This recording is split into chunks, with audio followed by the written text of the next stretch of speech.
Good morning and welcome back to Notre Dame Day. I think we're in hour number 13 now. I'm going to have to double check that to be sure. I'm Abby Wellner, class of '05, and I'm joined by Mike Costin.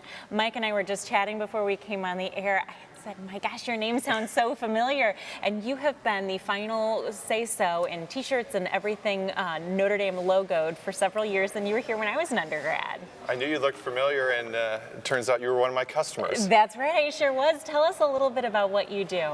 Well, I started doing this back in 2000, and the company itself actually has some Notre Dame ties.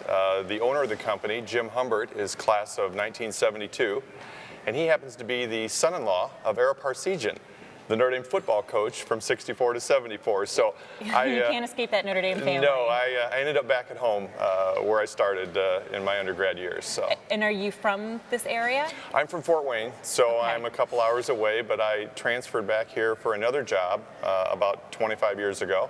And people kind of think I just stayed here the whole time, but I really didn't. I went back to Fort Wayne, and then 15 years ago I started working with APMH team, and I've been involved with Notre Dame ever since. It's like a magnet. This place can't stay away. It is. Mike, what is it like working with all the student groups, student government, dorms, everybody here on campus?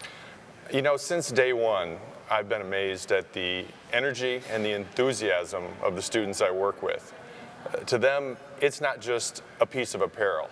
It represents their club, their dorm, the event that they're involved with on campus. So they want to make that piece of apparel as absolutely good as possible, and it's my job to make sure that happens. It's so funny. I was cleaning out dressers the other day, and I had a stack of t-shirts probably this high that I haven't worn in years and years, but they were all my dorm and in event and student government shirts, and I just can't bring myself to get rid of them. So you live on in everybody's closets for many years to come. Well, we're glad you have all those shirts from your past. They aren't going anywhere. They need to be made into a quilt or something. So what quantity of merchandise do you put together in any given year for ND?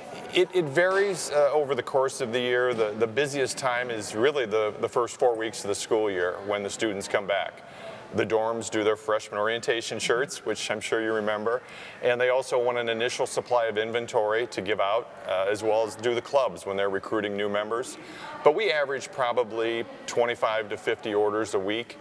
They can be as few as 10 to 15 pieces that a section in one of the dorms decides they want to get, or it can be as many as 1,000 or more for the campus-wide events, such as the tank tops for Antastal that we did recently. Gotcha. And is anything ever printed with an error, or it doesn't get approval at the last second? Well, if my boss is watching, hopefully there weren't many errors involved, but it does happen from time to time. We also get quite a few samples from our vendors when they have new products, new colors of new products, etc. And so what we do is accumulate those, and then over the course of the year make donations. We use the Goodwill here locally, and we've also sent shirts down to the Notre Dame Haiti program for use down there. It's fantastic that it's like whenever they talk about after the Super Bowl, the team that doesn't win, those shirts are in different locations around the world, and they're collector's items, I think, at that point. We actually did that for a dorm once. They wanted to have T-shirts to pass out after the final football game in the stadium. Mm-hmm. And unfortunately, they didn't win, so only their rector and I know those shirts were printed because they wanted to do the same thing and unfortunately didn't come out on top. Oh my gosh, I bet you would have had some members of that dorm paying good money for a couple of those shirts. We were very excited about it until the score didn't go the correct way. So. Is there anything in particular, any project that you are really excited about every year, any one event? Probably my favorite shirt that we've ever done has just been resurrected recently. It was initially done by the class of 2007, and Hall President's Council resurrected it this year, and that's the shirt with the logo of every dorm on it. It appeals to everyone. It's not unique to a particular dorm, event, club, etc., and that's been extremely well received. We probably have sold more than that than any particular shirt we've done. That does sound really, is that available in the bookstore? It sounds fantastic. Not yet, but if they're interested, they can contact me. All right, well, we'll maybe start a push to get one of those, get that into the bookstore. That's very cool. It's like the Doors of Notre Dame poster. Everybody's involved. Exactly. Anything coming up that you're excited about?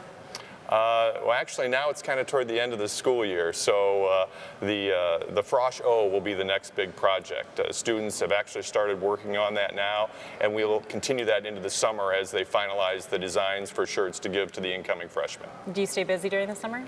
I try to. All right. Well, thanks so much, Mike. We appreciate you being here this morning so early. And we're going to head over to Megan. She's back at the desk.